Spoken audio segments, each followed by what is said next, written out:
Hi, magandang araw po. Alam niyo po ba itong halamang ito? Ito po ay luya. Madalas po ay ginagamit to sa kusina, gamit na gamit. Basta po tayo naggigisa, no? Pampasarap at pampalasa ng mga lutuin. Gusto po ba niyong magtanim nito? Wala kayong enough space? Sa mga bote po ng mineral water ay pwede po kayong magtanim. Tiyak po, meron naman po kayong luyang ganito sa inyong bahay, ano?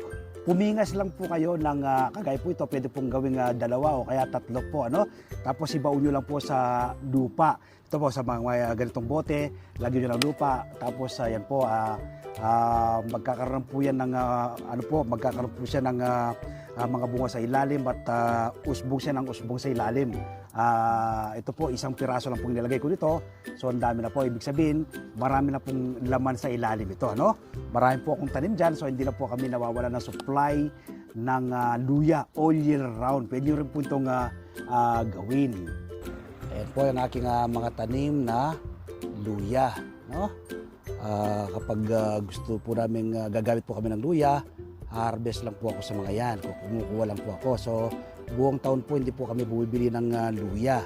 Yan, pawang sa mga bote lang po sila nakatanim. Ang ganda po nila, no?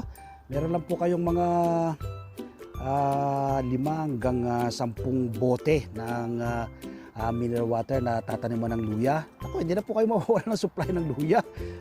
Kita niyo po, ang gaganda ng ating mga tanim, no? Sa mga bote. Pwede rin pong gayain yan.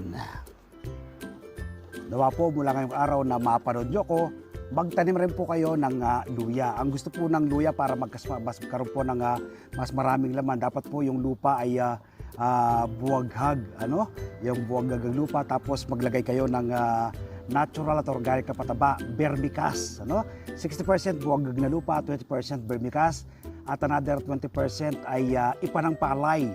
Nang sa ganon ay manatili pong buwaghag ang lupa at magkaroon po ng maraming laman.